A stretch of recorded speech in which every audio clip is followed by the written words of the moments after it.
Good morning. Sweden entered this presidency in a very difficult time. We have a war in Europe, and we have to prioritize to support Ukraine during this whole year. Today, 3 billion euros is paid out to Ukraine, which makes me very proud and also shows what we can do when we are united. And we all know that Ukrainians, they fight also for us.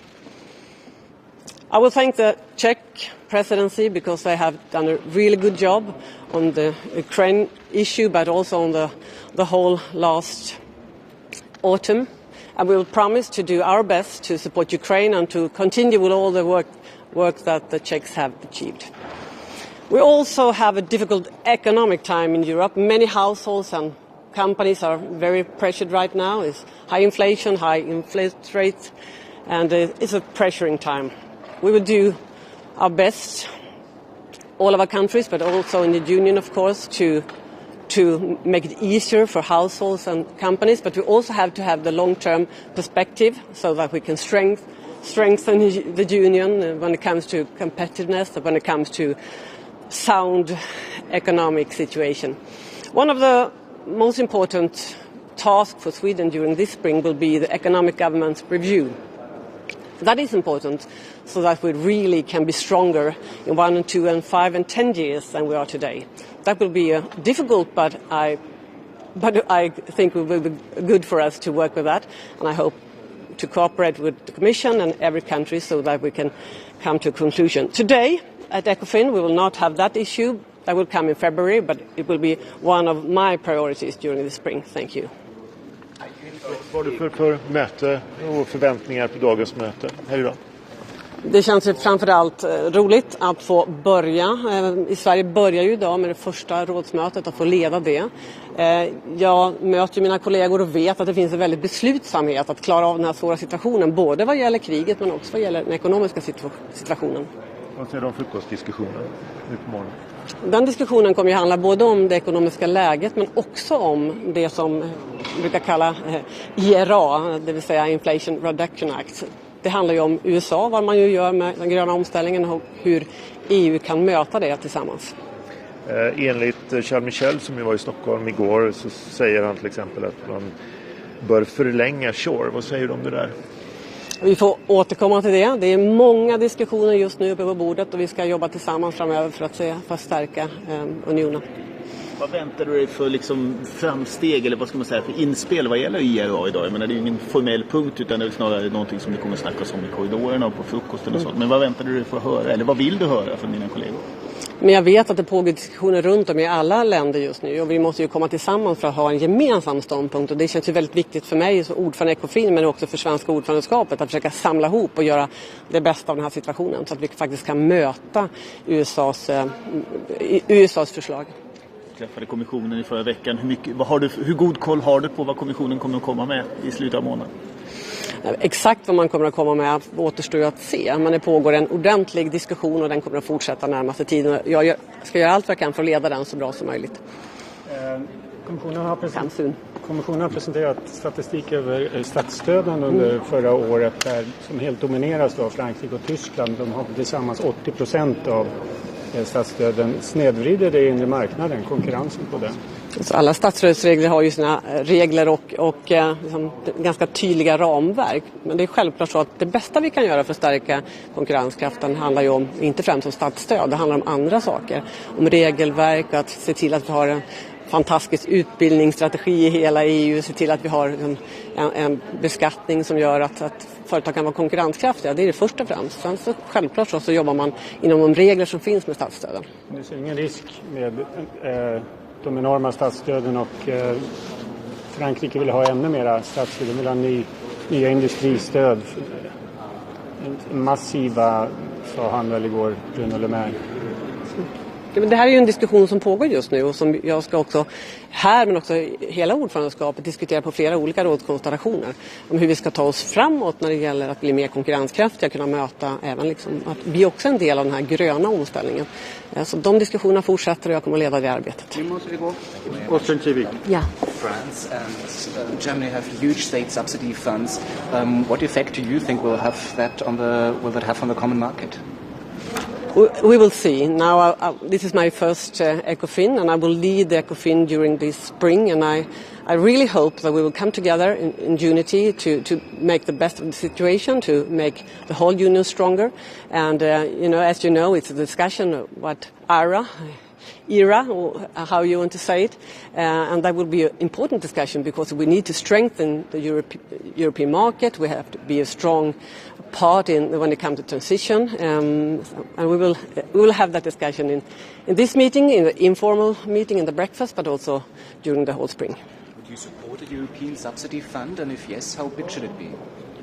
I'm a chair now of this meeting, and I will try to really let us come together. We have come together when it comes to Ukraine, and I'm very proud of that. Today's 3 billion. Ukraine will have 3 billion out of 18, and I also think we should be united. And when it comes to competitiveness, we are 27 countries, and I will try now to lead us all, and so that we can be so strong as we can be in the future. Because we have to have the perspective of 5, 10, and 15 years ahead to be stronger.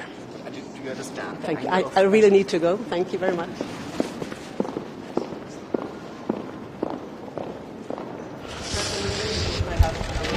Good morning. The ECOFIN today will have two main topics.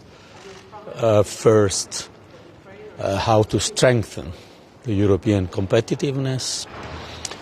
The starting point is that the crisis we are in after the war and the consequences of the war has asymmetric consequences for our economies. So the crisis is affecting Europe and emerging markets more than other advanced economies.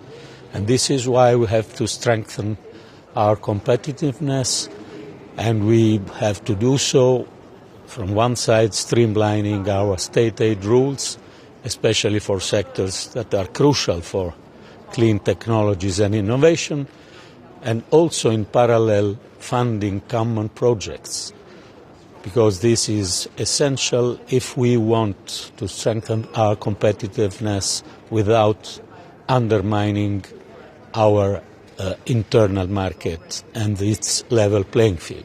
So it's not about a subsidies war with other countries or US, is about the strengthening of European competitiveness. The second point will be the Ukrainian war, the Russian aggression, our support. We all have in our minds the images of what happened in Dnipro in recent days, and we, I think, should be proud of the fact that we were able to react together to support Ukraine with 19.7 billion euros last year, and to decide for 18 billion of support this year, and we are working very hard to do so very quickly. Thank you. Any hiccups with this aid for Ukraine, taking into account that there are some conditions for it, for the future tranches? Well, we signed a memorandum of understanding with Ukraine, which is the basis of this extraordinary macro-financial support. And of course, we are aware of what a memorandum of understanding could be for a country at war. So I think we are very reasonable and working together, because we should never forget that we have ahead of us a common goal, which is for Ukraine to become a member of the European Union. Mr. Gentiloni, I know it's not exactly your file, but the U.S. trade representative will be here. Just for people to understand, what is the mood between Europe and the United States? Is it negative? You say we're not in a subsidy war, but you're also expecting the waivers and exemptions come March. Well, what is the mood right now? I think we have a very good partnership, U.S. and EU, maybe one of the stronger partnership of recent decades. At the same time, we should be aware of the fact that this crisis has particularly consequences for the European economy. So we have to support our competitiveness and not to start a subsidies war with the US. And do you have any views when it comes to state aid? Remember a few months ago you put out an op-ed in which, of course, you said some big problems require joint solutions. Yeah. State aid, it's another big talker. Now, in your view, how should it be done? State aid from one side, we have to streamline it without disruption our European model.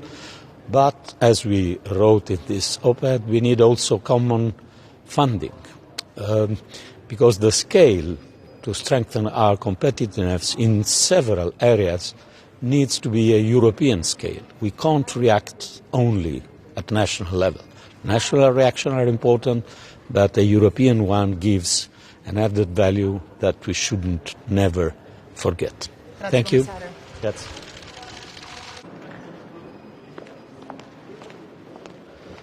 Good morning.